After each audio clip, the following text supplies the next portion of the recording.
Hey guys, today it is, I don't know what date it is actually. It's the 23rd of March. I am 26 weeks and 1 day pregnant. I realized that last week I never got around to filming a 25-week pregnancy update, so I don't know what's up with that, but I guess today will be sort of a 25 to 26 week pregnancy update for you guys. So to start, I will just update on a couple of the things that I talked about in my last update video, which is 24 weeks, and that will be up by the time you guys see this. It's actually uploading right now, but you guys will already see it on YouTube by the time I post this. So right now, I still am needing to eat breakfast before I eat breakfast. So I am still needing to get up in the morning and eat something, usually a bowl of cereal or 2 bowls of cereal, and then I get ready for the day or whatever it is, and then I eat some more. We just haven't had a lot of cereal lately, so I haven't done that for the past couple of days just because we were out, but now we have more, and so I'm back to doing that again. Still drinking a lot of water, a lot more water than I normally do, and I'm trying to stay consistent with that. I'm trying to keep track of it during the day. I'm trying to only drink water, not drink sodas, not buy other drinks. I will drink milk, but I'm not drinking juice. Trying to just drink a lot of water, and it's pretty hard to do, but I think I'm doing a fairly good job. I'm still having some pregnancy insomnia, but it's not so bad to the point where I'm awake for hours and hours at night. Occasionally I will have a night like that, but usually I don't. Usually it's just I wake up at around 6 or 7 in the morning and then I'm pretty wide awake. If I don't have anything to do, then I'm able to go back to sleep after that. If I have to get up, then usually I'm not really that able to fall back asleep. I just wake up and I'm wide awake, and if I do fall back asleep, it takes me at least an hour, 45 minutes to an hour to do that. Something I still can't remember if I've ever mentioned in any of my videos before is the rate at which my nails are growing. I know that a lot of women really like being pregnant because it makes their nail, well, I mean not being pregnant, but they like that one of the side effects of being pregnant is that your nails will grow a lot, and they grow a lot faster than they normally do. I don't like long nails unless they're acrylic, and I don't last with acrylic very long. And now that I'm talking about it, I think I have mentioned it in a video before. But regardless, my nails grow really quickly now, and it bugs me. It really bugs me. I have to cut them like every 3 days consistently, otherwise they just, they get on my nerves and they tear and they peel and they break, and I've always had really thin brittle nails, and having them grow super fast has never been something that I like. So that's been really annoying, and just recently it's annoyed me even more so because I feel like I cut my nails and then 2 days later I have to cut them again. Around 25 weeks, I had one evening a lot of Braxton Hicks contractions, and they say that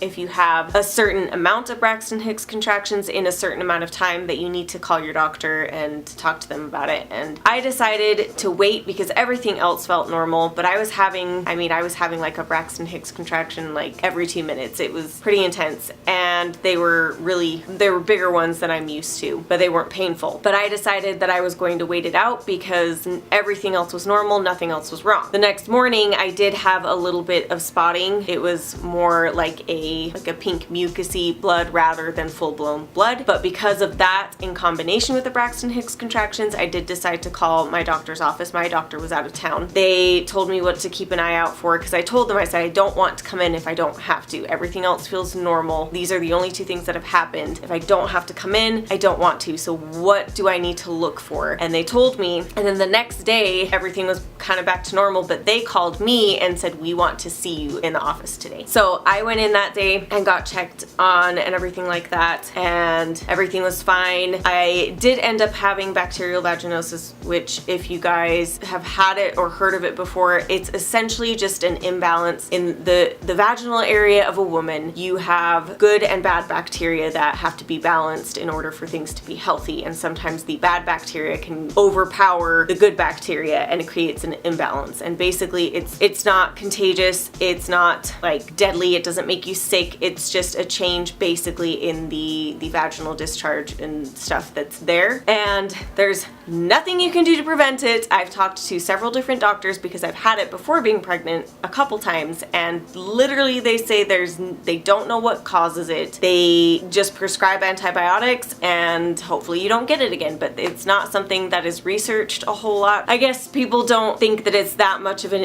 of an inconvenience for women for them to have to put a lot of research and money into figuring out why it happens and how to prevent it. But essentially, if you've had it before, you're probably gonna get it again. This is now the 4th time that I've had it, and I didn't think that I had it because it wasn't as bad as it has been before. But regardless, they said that my cervix was inflamed and that I would need to be put on antibiotics to get rid of that. And they also said that if untreated, it's not going to make you go into labor unless it's a really, really bad case of it. Regardless, I had bacterial vaginosis again, and so I had to get put on antibiotics, and we're good now. But that's the only thing that came from that appointment. They didn't necessarily say that it was related to the Braxton Hicks contractions or to the bleeding, but regardless, it's taken care of now, and I haven't had any issues since. So yesterday, when I was 26 weeks pregnant, I went and had one of my just regular checkup appointments, and so I have a couple of stats to give you guys. I don't know what this is. My weight is currently at 126 to 127 with shoes and clothes on. Pretty accurate, I would say. Without clothes and without shoes and first thing in the morning, I'm probably around 124, 125 pounds, but I was at about 126 both at the 25-week appointment and the 26-week appointment that I had. My blood pressure at yesterday's appointment, I believe it was 98/53. I'm not 100% sure, and they said that that was good. The baby's heart rate was at 145, which she also said was really good, and everything is looking healthy. My uterus is measuring at 25 centimeters, which is right on track as well, so everything is looking good and healthy. I did have the glucose test done yesterday, the 1-hour glucose test done, and going into that appointment, I wasn't nervous, but I was apprehensive about what the drink was going to taste like because I've heard so many bad things about that drink, about how disgusting it is, about how awful it is to have to drink it in 5 minutes, about how horrible it makes you feel, about this, that, and the other, and how it's the worst thing about pregnancy, and all this crap about this stupid glucose test. And when I went, it was the easiest thing ever. It was so easy. They offered me either an orange flavor or a lemon lime flavor. I chose the lemon lime because the orange one has food coloring in it and the lemon lime one didn't, so I chose that one. It tasted like a cold flat Sprite, which is what the guy described it to me as. He's like, you can have either a cold flat crush or a cold flat Sprite, and I said cold flat Sprite it is. The bottle was only like this big. It really is not that big at all, and they sent me off to drink it before my appointment started. It's a little bit thicker than a soda. It's not carbonated, so obviously flat, but it tasted good. It tasted like a melted Otter Pop or something like that. It really was not bad at all. The only thing that affected me from it that I didn't particularly like was that it did give me a headache, because they're basically overloading your body with sugar to see how your body is able to cope with and take care of the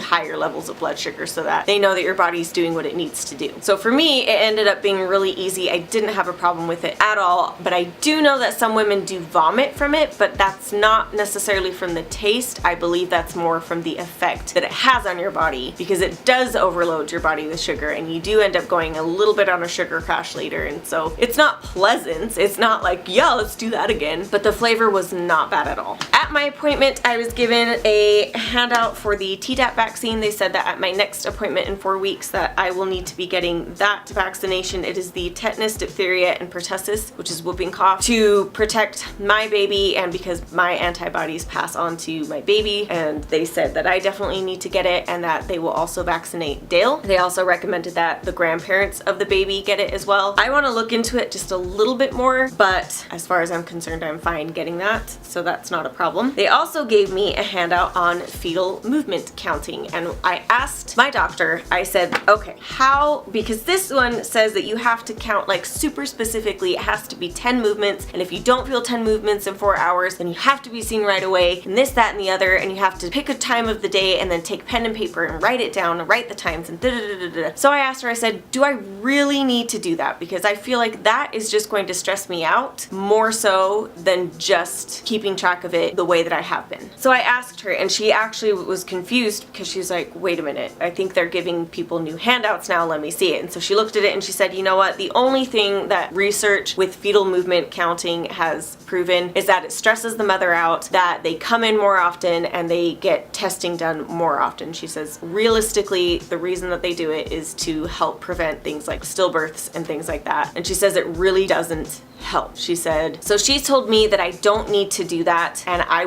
probably wouldn't have done it anyway. This baby has, I mean, I've been keeping track of it. I'm not writing down every movement, but I know the times of day when he's more active than others. And I think that I'm smart enough and intuitive enough that if he were to stop moving, and I think my body would let me know that something was wrong. I'm not scared of that. I mean, I'm scared of that happening. I obviously don't want it to happen, but I'm not scared of it happening and me not noticing because I haven't been writing down his movements. I mentally know when he moves, and I know around how long he moves and stuff like that. So I think it's fairly easy for me to continue keeping track the way that I have. And she agreed, and she said, if he doesn't move when he's supposed to, then you should start counting. And then obviously if he's still not moving, you know, every 4 hours or something like that, then you could come in. And that I agree with. So I thought that was interesting that they're giving this handout, which gives you like this huge, like detailed, I mean, it's got freaking charts on it and everything for how you're supposed to track this movement. And I'm like, that's just gonna stress me out. I don't want to do that. So she said I don't have to. Movement of the baby. Now that I'm on that topic, I want to continue. This baby has been moving so much. He moves a lot. His movements are extremely noticeable now. I've got a couple of little videos that it just, I mean, he's constantly moving in there. I don't know what it is. I think it's his head or an arm that is underneath my rib cage. Sometimes, because he still kicks in the same spot that he normally does. Occasionally he'll turn around and kick on the other side, but he always tends to rotate back and have his legs down by my skull tattoo, which is where he's been pretty much since the beginning. So I think that it's his arm or his head that is underneath this side of my rib cage and kind of pushes up every once in a while. He also is big enough to the point where he'll move and my stomach will go lopsided sometimes now, which I think is really, it's really weird, but it's really cool at the same time because you can start seeing more of the shape of where he is and what body part it is. I was also sitting in class on Monday, this past Monday, and he was moving around and I was poking around because I poke at him to see if he reacts to it, and he had stuck what I think was like the front part of his shin, so his shin and his foot, but I could feel it sticking out of my stomach, and that was really bizarre because when you can actually feel a limb, it just feels so weird. It was really cool though, and it was something that I'm excited to happen again. It was so creepy. The whole experience is super, super creepy, and at the same time it's the coolest thing that has ever happened to me. So it's weird, but he's been moving a lot and I'm really enjoying. I mean, sometimes it's like, okay, stop moving, go to sleep, just stop, because he does it for long periods of time, but it's always cool. It's never, at least yet, it hasn't gotten to the point where it's annoying enough that I'm literally like, oh my god, you need to stop. So there's that. I am definitely getting a little bit of a linea negra. It's not super apparent. It's just a little bit darker than the rest of my skin, and it has started to, I'll show you my belly shot, but it has started to appear above my belly button as well now. My belly button has not stuck out yet. Thank God for that. I'm so not looking forward to that. But yeah, I think that's about all I have to update on. Let's see what my app has to say. All right, so at week 26, baby's immune system is still piggybacking off of yours as he gears up for birth, and he is putting on a lot of fat to keep him cozy and warm for when he has to start regulating his own temperature. You could experience some contractions as your uterus prepares your body to give birth. Vaginal discharge and leaking breast can also occur. Well, we all know the leaking breast has already occurred, so whatever. His eyes, which have been sealed for months now, are finally starting to open, so he will be more responsive to light and will kick up a storm when he detects some. His vision is yet another reason to make sure you're gaining weight at the rate your healthcare professional suggests, as low birth weight has been linked with infant vision problems. He's also gearing up his immune system for birth by borrowing some of your antibodies. One theory about the development of his immune system is that because of this share and share alike attitude, his immune system after birth will be the best suited to the environments you're adapted to. This means that he could be adapted to live best in your home. Most of his bodily systems and functions are now intact. Most of the rest of his development purely revolves around putting on height and weight. He is now over 14 inches tall, 35.5 centimeters, and weighs about 2 pounds, 900 grams, the size of the head of a butternut squash. So that's about it. I guess I'll tell you what size it says that he is now. The size comparisons on this particular app are the stupidest that I've ever seen because they really don't, I don't feel like they are accurate, to be honest. Like the fun and games one, let's see what it says. He's the size of a bowling pin. I don't know about you, but have you seen a bowling pin? Because I don't think that's, no. Anyway, so I will go ahead and show you guys my belly shot now. Here is the belly from the front, shirt on. From the side, also shirt on. And the other side, here is front shirt off, so you guys kind of see that there's that linea negra down here that has formed from the side and the other side. And there we go. That is it for this week's video. I hope you guys enjoyed it. This one may be a little bit longer than the others, but I had 2 weeks to go over, so whatever. I hope you guys enjoyed the video. Give it a thumbs up if you liked it, subscribe, comment below, all that jazz, and I will see you guys for my next video.